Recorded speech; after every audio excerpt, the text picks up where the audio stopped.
You've been doing the work, showing up, staying consistent, doing the thing you said you'd do, even when you didn't feel like it.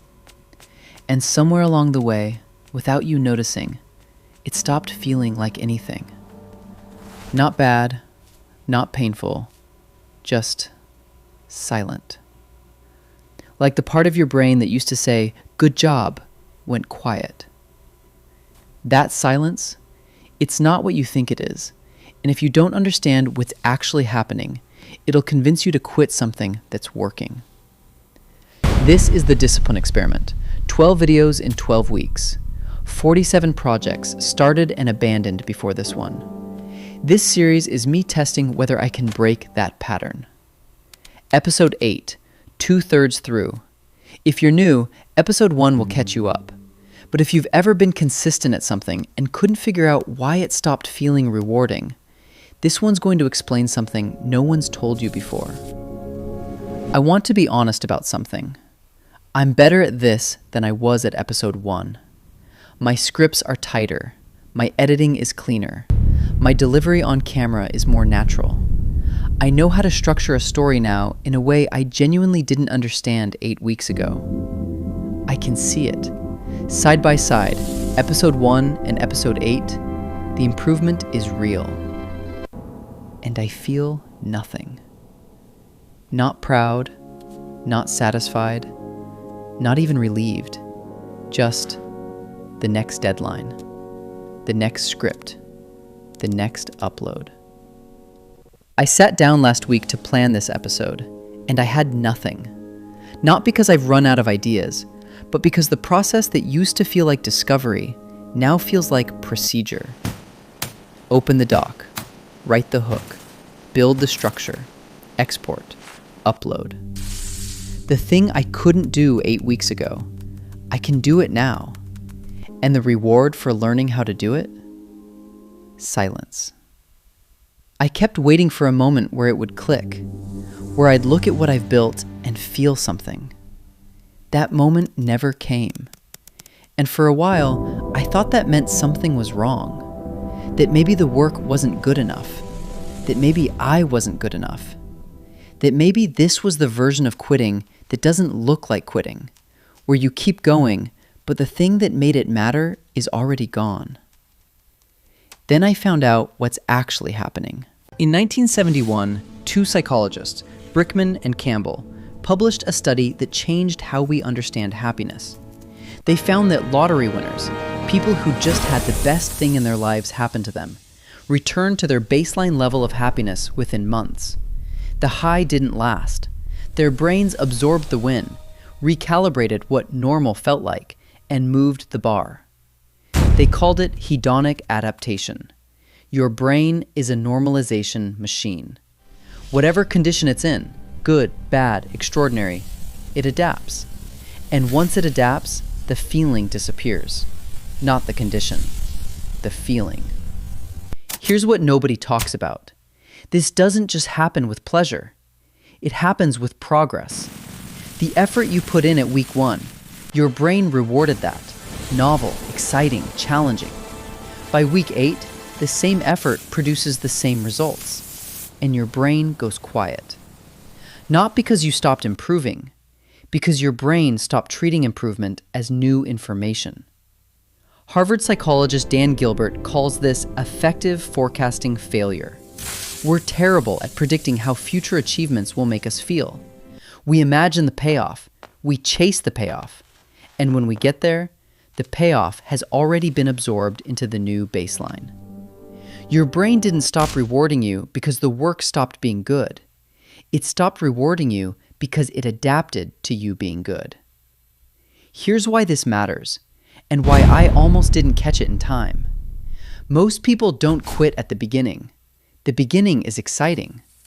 Most people don't quit at the end. The finish line pulls you forward.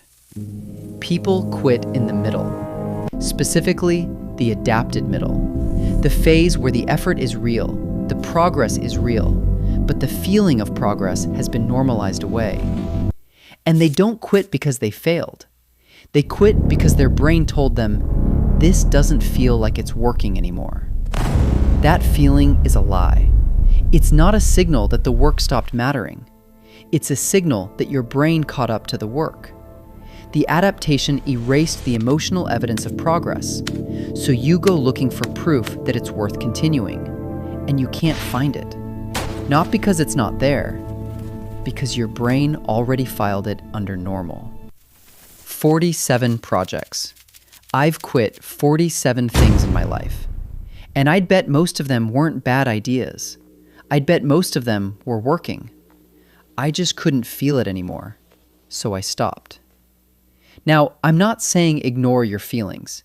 If something genuinely isn't working, if the project is wrong, the direction is bad, the commitment was a mistake, your feelings might be telling you the truth. But there's a difference between a signal and an echo.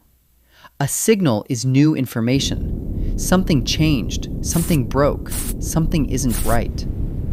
An echo is your brain replaying the absence of a feeling that already got absorbed. Nothing changed, nothing broke. You just adapted. Most people can't tell the difference. And most people default to, if it doesn't feel right, it isn't right. That default has probably cost you more than you realize.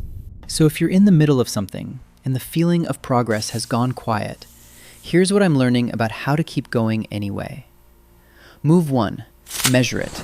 Don't feel it. Your feelings adapted. The evidence didn't. Go back and look at where you started.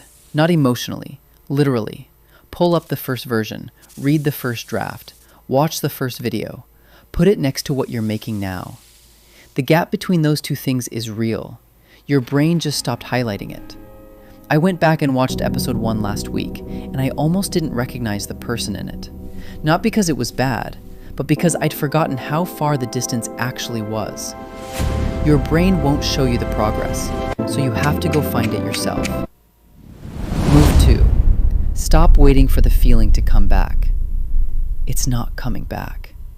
That hit of satisfaction you got at week 1, that was novelty, not quality. Your brain was responding to the newness, not the goodness. And novelty, by definition, only happens once.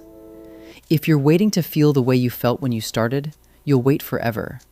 And while you're waiting, you'll interpret the silence as proof that you should stop. The feeling was never the fuel. It was the ignition. And you don't need the ignition once the engine is already running. Move 3. Trust the system, not the silence. When you build a system that works, it stops asking for your permission. It stops needing your enthusiasm. It just runs. And when a system runs quietly, your brain interprets that as nothing is happening. But everything is happening.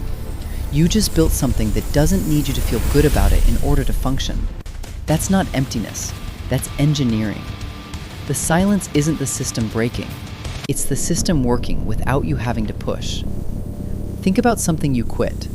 Something you were actually getting better at, but it stopped feeling like it. What if it was working the whole time, and your brain just went quiet? Drop it in the comments, not what you quit, what you think your brain might have stolen from you. 8 weeks ago, I made episode 1. It was rough. It was messy. I didn't really know what I was doing, and it felt incredible. Now I'm at episode 8. The scripts are better. The editing is better. I'm better. And it feels like nothing. For a while, that scared me. I thought the feeling leaving meant the meaning was leaving. But that's not what's happening. My brain adapted to me being someone who finishes things. It filed showing up under normal. It stopped celebrating what it learned to expect. And that means the silence, the flatness, the nothing, isn't the sound of something breaking.